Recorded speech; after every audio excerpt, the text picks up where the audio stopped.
Right, today it's another cold day on the allotment, but as we're digging I just realised that I've not actually informed you what we're digging out. So here is look at it. Now, how you know this is these roots. To be honest, any white root that you see growing in your allotment in the ground wants to be picked out. But this one, they look like little pieces of spaghetti. This is a creeping buttercup, and as such each one of these roots tends to send up another buttercup. Plus it has little runners. It'll spread quite badly. It's useful for nothing, so just dig it out. Don't compost it, burn it.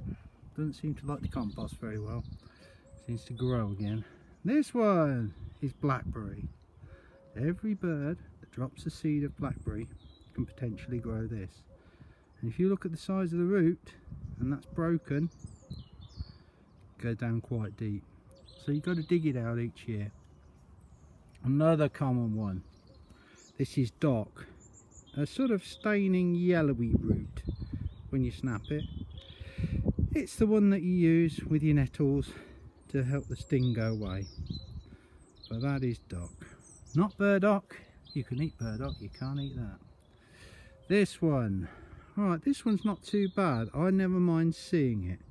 It's actually herb robert. It's a member of the geranium family. I think it's quite pretty.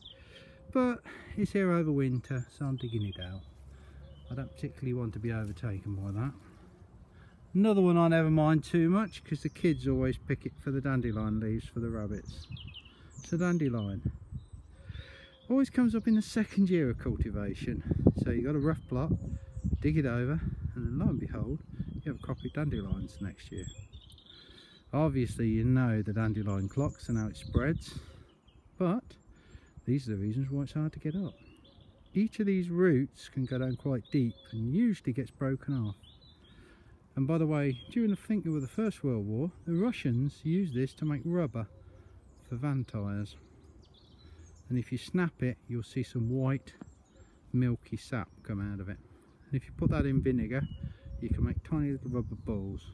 Not only that, during the Second World War, we used to roast the root and add it with chicory, I think, and all sorts of other things as a substitute for coffee.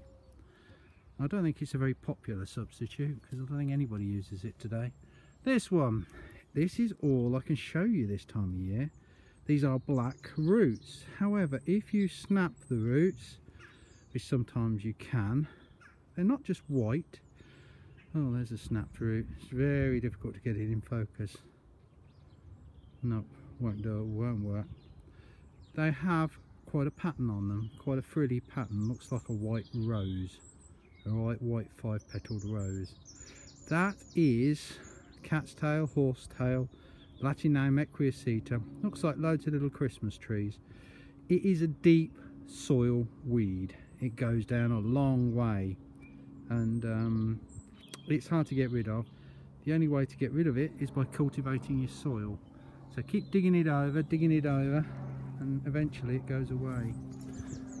This one, this is going to be quite a problem for me. This is a garden plant. This is a euphorbia. Be careful of the sap, it is quite poisonous. And they used to call this mulebane. I don't think it really drives moles away. And another one. Oh, it's the last one now. This one. This is comfrey, and the root is big, thick and white. Usually you got a little bit of rot in it, well, that doesn't seem to hurt the plant. It's dormant this time of year, but you really want to get them roots out.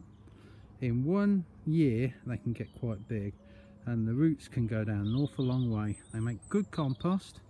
You can actually use the leaves and put them in a bucket, as I've told you before, and rot them down and then use it as a fertiliser. It's quite useful, but I don't want to grow it on my plot. And one or two other things you can see around here are these. Now most of the grasses you can dig over and they can go in a second spit, but when you dig some over you can find that they've got these little runners.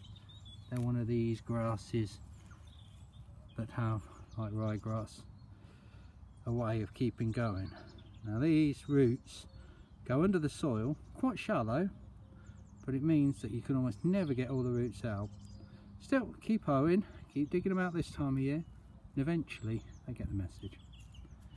All the other weeds tend to be annual. There's one or two that I could pick up as perennial, but most of them can be dug back in and they'll go quite happily. You can see some little rosettes coming around here. These sort of things can be dug in quite happily. Once they're spit down, they just rot off, and I think that's lesser willow herb, although at this time of year it's hard to tell. But there's all sorts of things like shepherd's purse and that grow on this allotment. Anyway, that's a little bit about weeds, and I think I'm going in for a cup of tea now. As you can see, it's a cold but lovely day. Goodbye.